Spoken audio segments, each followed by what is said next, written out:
Hi viewers, welcome to our channel. ప్రస్తుతం మనతో పాటు భరద్వాజ్ గారు సీనియర్ జర్నలిస్ట్ ఉన్నారు. వారితో ఒకసారి మాట్లాడదాం. సార్ నమస్కారం సార్. నమస్తే. Sir, Maharashtra, Jharkhand elections counting అయితే ఓట్ల కౌంటింగ్ జరుగుతుంది. సో అయినా దాదాపు కన్ఫర్మ్ అయిపోయింది మహారాష్ట్రలో ఎన్డీఏ కూటమి, అటు జార్ఖండ్లో చూసుకుంటే ఇండియా కూటమి దాదాపు అయితే ఖరారు అయిపోయినాయి సార్. కాకపోతే మహారాష్ట్రలో ఇండియా కూటమి రావచ్చేమో. అంతకుముందు ఎలక్షన్స్ కంటే ముందర ఒక ప్రచారం జరిగింది. కాకపోతే ఎగ్జిట్ పోల్స్ కూడా ఎన్డీఏ కూటమి వైపు మళ్ళీ ఇవాళ రిజల్ట్స్ కూడా ఎన్డీఏ కూటమి అని చెప్తున్నాయి. సో ఏం అంశాలు ఇందులో అందుబాటులోకి వచ్చాయి, మీరేం చెప్తారు సార్ ఈ ఫలితాల పైన? అంటే మహారాష్ట్ర ఓటరు భిన్నమైనటువంటి పరిపాలనను కోరుకోలేదు అనేది అర్థమవుతుంది క్లియర్గా. ఓకే. ఇండియా కూటమి పర్టికులర్గా శరద్ పవార్ మ్యాజిక్ వర్కౌట్ అవ్వలేదు అక్కడ. అలాగే కొద్దో గొప్ప హోప్స్ ఆయన మీదే ఉన్నాయి. ఇండియా కూటమి నుంచి ప్రభావవంతమైనటువంటి నాయకత్వం ఏది ఎమర్జ్ కాలేదు. రాహుల్ గాంధీ తన ప్రభావాన్ని చూపించే పరిస్థితిలో కనిపించలేదు. ఓకే.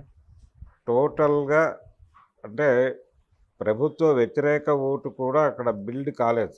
పార్లమెంట్ ఎలక్షన్ తర్వాత కేంద్ర ప్రభుత్వం మీద వ్యతిరేకత ఏదైనా వస్తుందేమో అనుకున్నారు, కానీ కాన్షియస్గా గమనిస్తే గడిచిన 6 నెలలుగా కేంద్ర ప్రభుత్వ పరిపాలనలో ప్రజల్ని ఇబ్బంది పెట్టేటువంటి ఏ అంశము దొరలలేదు. చాలా కాన్షియస్గా ఉన్నారు. కాన్షియస్గా ఉండటానికి రీజన్ వాళ్ళు 63 సీట్లు కోల్పోయి ఉన్నారు పార్లమెంట్ ఎలక్షన్స్లో. అది కొంచెం బీజేపీని కట్టడి చేస్తోంది. 2019 to 24 బీజేపీ పరిపాలన వేరు, ఎన్డీఏ పరిపాలన వేరు, ఇప్పుడు నడుస్తున్న పరిపాలన వేరు. ఓకే.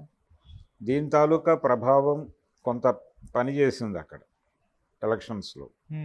రెండోది, కొంత కేంద్రానుకూల ప్రభుత్వం ఉంటే బెటరు అనేటువంటిది ఒక అభిప్రాయం కనిపించింది ఓటర్లు.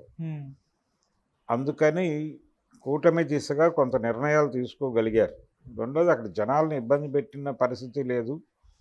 రెండోది, బాంబేకి సంబంధించినటువంటి ఒక నిర్మాణ వ్యవహారానికి సంబంధించిన కార్యక్రమాలు అమలవుతున్నాయి. ఇప్పుడు దీన్ని ఇబ్బంది పెట్టాల్సి వస్తుందేమో అనేది ఒకటి అనుకున్నారు. కాకపోతే రూరల్ ఏరియాలో కొంత బీజేపీకి, అంటే ఇప్పుడు బీజేపీ కూటమి కంటే కూడా ఇండియా కూటమి దిశగా రూరల్ ఓటు కొంత నడిచింది. ఓకే. కానీ అది చాలా తక్కువే. అంటే వ్యవసాయ రంగం మీద శరద్ పవార్ ప్రభావం ఏదో మేరకు ఉంది.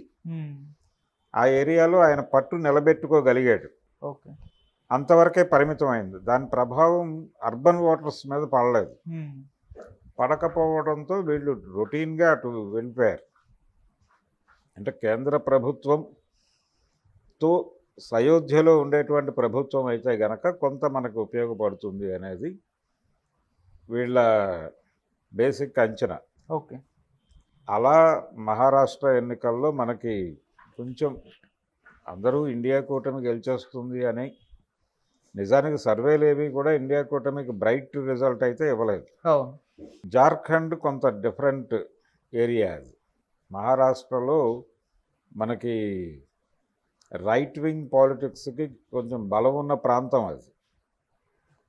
అందుకని ఆ ప్రభావం చాలా తొందరగా కనిపిస్తుంది. మహారాష్ట్ర అనేది జై భవానీ వీర శివాజీ అనే నినాదానికి కూడా కొంత, అంటే శివాజీని వాళ్ళు ఎంబ్లంగా స్వీకరించి దాన్ని రెచ్చగొట్టేటువంటి ప్రయత్నం జరిగింది. మొదటి నుంచి జరుగుతోంది. అది ఈ రోజున కొత్త కాదు. రెండోది, నాగ్పూర్ వారి కేంద్రం. అందుకని వాళ్ళ ప్రభావం అనివార్యంగా ఉంటుంది అక్కడ.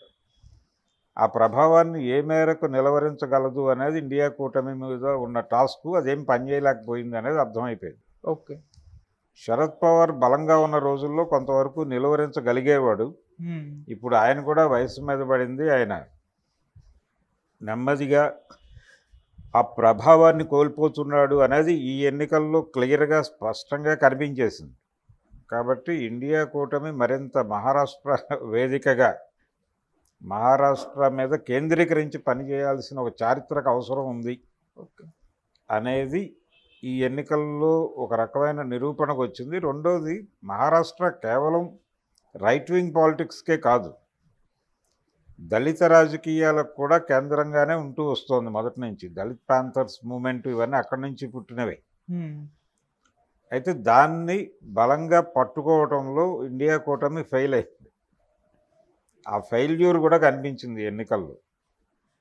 అంటే పూలే పునాదిగా అక్కడ ఆవిర్భవించినటువంటి దళిత ఉద్యమాన్ని, దళిత చేతనని ప్రాపర్గా తన వైపు తిప్పుకోవడంలో ఇండియా కూటమి సరిగా వ్యవహరించలేదేమో.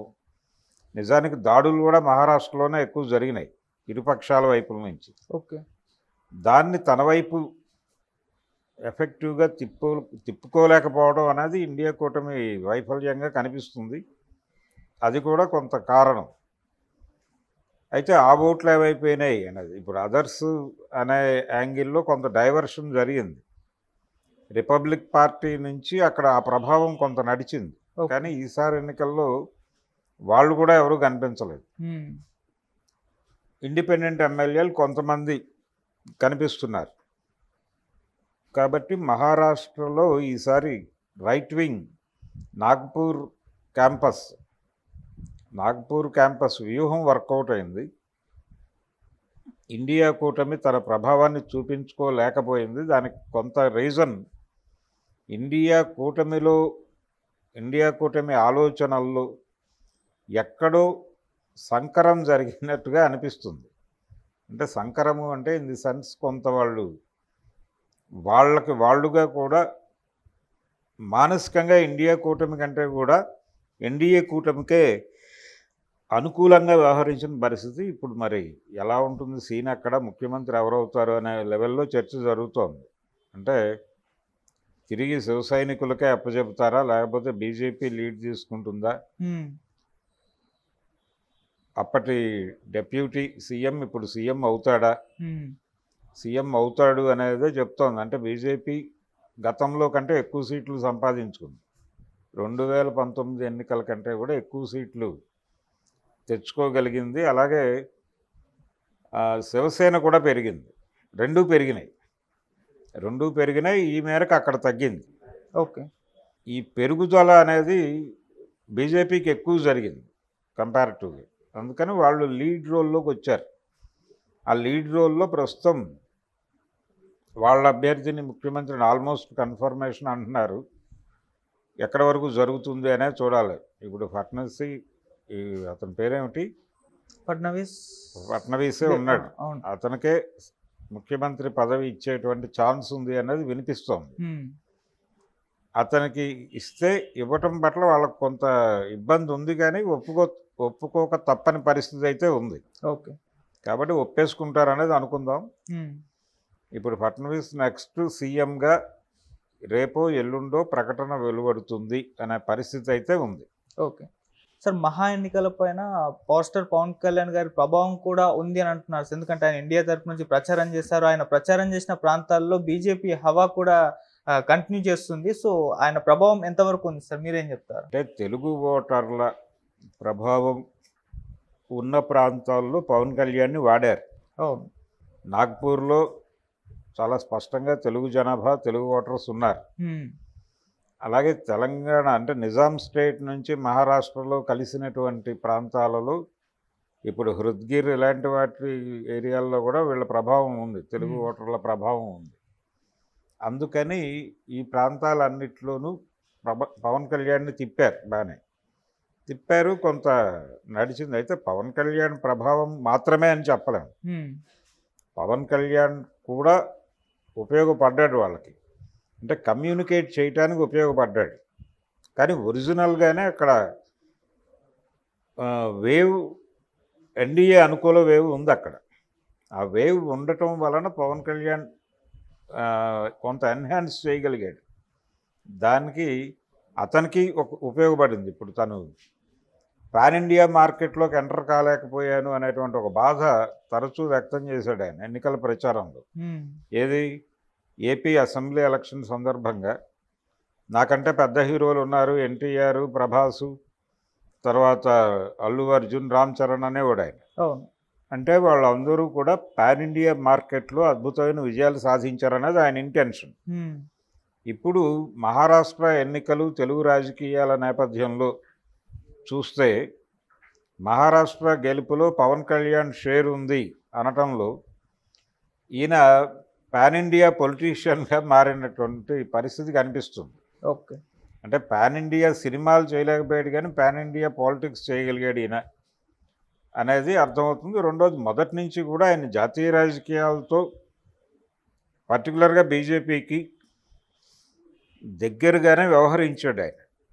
ఆయన పార్టీ పెట్టిన తర్వాత మొదటిసారి ఆయన మీట్ అయినటువంటి జాతీయ నాయకుడు కూడా మోడీ గారే.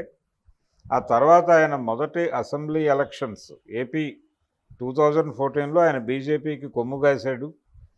19 ఎలక్షన్స్లో కొంచెం లెఫ్ట్కి తిరిగాడు కానీ మళ్ళీ రైట్కే వచ్చాడు. ఓకే.